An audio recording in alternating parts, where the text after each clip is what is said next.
Good morning, everyone. This is Jeffy Kennedy, author of Epic Fantasy Romance. I'm here with my first cup of coffee. Just delicious. Today is Monday, August 29th. August 29th. How'd that happen? Almost the end of August. Are you ready? Are you ready for it? I love that song of Taylor Swift's. I feel like I should make a unpopular opinions about Taylor Swift videos TikTok because I love. Are you ready for it? Actually, it's the title is ready for it. I'm pitching fallen grapes from the chair, the table. So, how are all of you? I am back from Bubonicon. Good weekend at Bubonicon. Not many people there, but a lot of people that I hadn't seen since pre-pandemic. So it was good. And I think it was a good warm up for Worldcon. I leave for that early Wednesday morning. So probably no podcasts Thursday and Friday this week, unless I get a wild hair to do a guest. I am hoping to write in my hotel room in the mornings before the conference starts. Because my first gigs on Thursday and Friday aren't until like 10, 11 in the morning. So hoping to get those words in. Wish me luck. I did write a little bit at Bubonicon. Had a lot of good conversations with people. That it's nice to have the in-person conversations. And so I came back with my head full of many things, which is great. That's what we want from a conference, and I have thoughts for all of you. Um, I have a lot of thoughts, more than I will get to today. We'll see if I get to them through today and tomorrow. So several stories coming away from the conference. One was, and this is admittedly a small local conference, but they have down in Albuquerque, they have guests of honor that they fly in and pay for them to be there. That they're a good, honest con that way, and they so they had an artist guest of honor, a writer guest of honor, and they had a Toastmaster. So I don't know exactly the arrangements. The Toastmaster was from up in Denver, which is a reasonable drive, 5-6 hour drive. And I was on a panel with both the artist, well, actually all of them. Ray Carson was the writer guest of honor, and she was delightful. YA fantasy type stuff. Really great to meet her. She was very personable, really wanting to chat and meet people. So that was great. I loved that. And the artist guest of honor was Chaz. I'm trying to think of Chaz's last name. Great guy from Denver, also. Uh, does a lot of book covers, and he moderated a panel that I was on, and so he did a great job. Also on that panel was Lee Martinez, who was the Toastmaster. And so at the opening ceremonies, the Toastmaster reads all of the attending guests of honor. And so this is my thing. And this is nothing against, well, I guess it's going to be against Lee personally a little bit, in that if you are a Toastmaster for a conference, you basically have one job, right? One job, which is to lead the ceremonies, lead things. It means that you need to practice the names ahead of time. Because, if they don't give them to you ahead of time, you need to make sure that they give them to you ahead of time. So Lee was holding the list of attending authors and looking at it clearly for the first time in his life. The way he was, unfolded it and squinted at it, looking even momentarily intimidated by it. Which, if you're looking at something for the first time, yeah, it's it's no fun to do it that way. Please practice ahead of time. Uh, so he fumbled a few names. It's alphabetical, so it's coming down. I know that they he's said Dorinda Jones, which he got slightly wrong. Which I was like, how did I get Dorinda wrong? And she said, well, they get to the Y and they go dairy, and then they don't know what to do with the NDA, uh, which is kind of funny. Nobody knows what to do with an NDA. So I knew that I was going to be shortly after Dorinda. And so he squints at the sheet and he goes, oh, he says, I've got a 50-50 chance with this one, and I know I'm going to get it wrong. So of course it's me, right? And he got it wrong. He says Jeff. And so, and I stand up and I, because we were in the front row, and I said, yes, you got it wrong. Because, and he looked a little taken aback, right? Oh, and it's like, yes, you got it wrong. You have one job and you screwed up. So I waved and everything. And Craig Kissinger, who's one of the conference organizers, said, oh, she's the president of SIFWA, and that's Madam President to you and everything. But I also, Craig should make sure that the Toastmaster has the list and the pronunciations. I don't care how small the con is.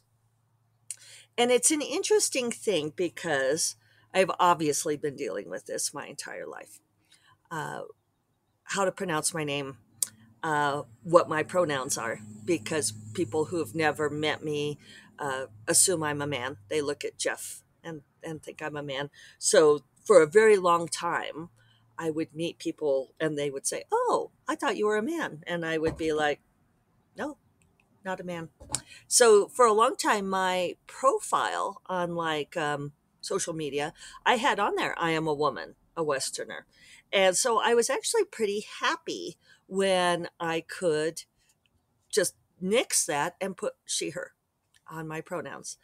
And I'm happy that there has been such a push for getting names right. And I don't have difficult to pronounce for Westerners, multicultural name. I really feel for people of African origin and AAPI who have names that Westerners, uh, many of them won't even try to pronounce. Mine's just a quirky name, but I've been grateful to be able to ride on those coattails to insist on getting my name and pronouns correct, because it is important, and the people who say it's not important, I don't even know what to say about them. There are people who have never had people get it wrong and then act like it didn't matter. Uh, I responded to an email from a reader, one I've not heard from in a long time. And why did she contact me? I don't remember. Uh, and we'd stopped following each other on social media because when Biden was declared president, that he had won the election, I had tweeted about it, celebrating, being very happy. And she replied to me and sent me this screed on how the Associated Press doesn't get to decide elections, and starting feeding me this, the claptrap about the election being stolen.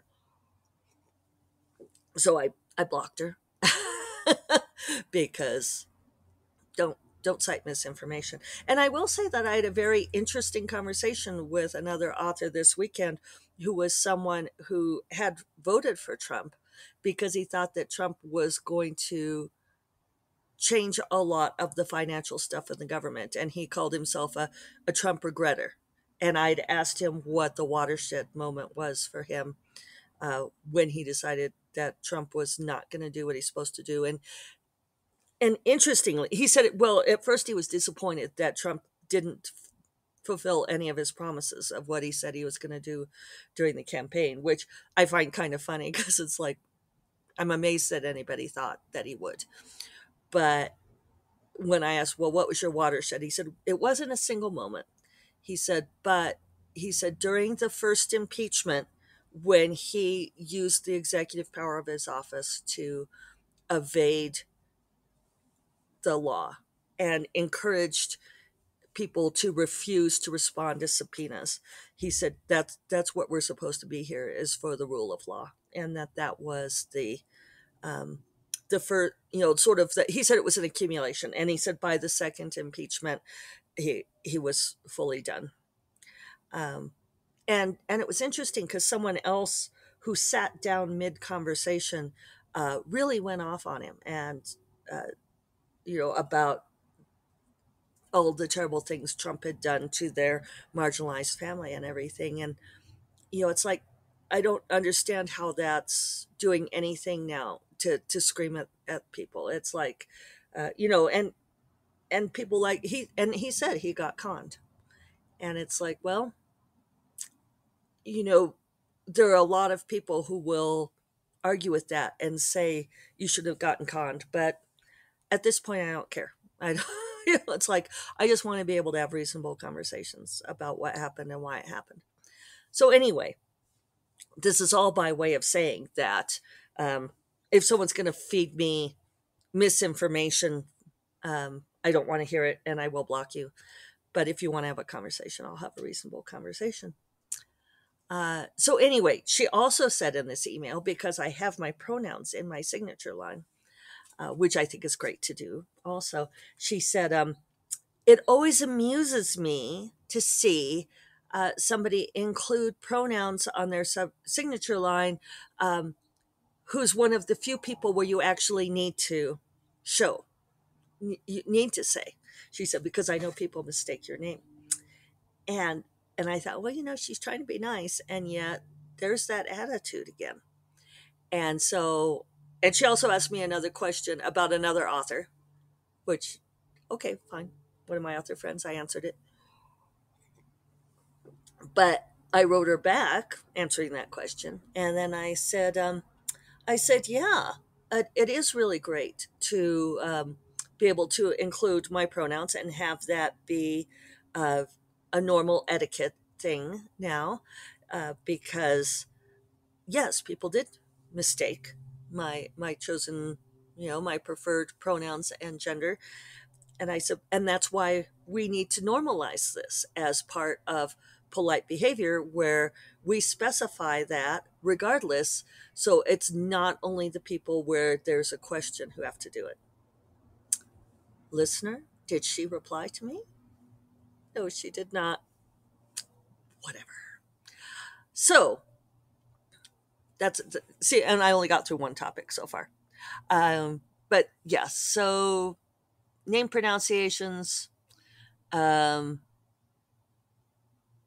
okay, I'm not going to talk about that one yet. All right, I'm going to tell this other story. So, another thing that happened was there was an author that I saw, actually, a fairly newbie author, too, um, sometime editor, a gal I'd met because she came to Santa Fe earlier this year. So, hadn't seen her for a good 6 months, but uh, and I'm trying not to give too many details here, but we had dinner together a couple of times, and I had counted us as, if not friends, at least friendly. So I'd been sitting in the bar, as I do, and I had been drinking wine, as I do, and I saw her walk through the bar, and she does not live anywhere near here. And I thought, oh, well, she didn't see me, and I had no idea she was going to be there. She wasn't on the program, nothing like that. And I couldn't think of her name. Mea culpa. Here I am going on about name pronunciations, pronouns, and so forth.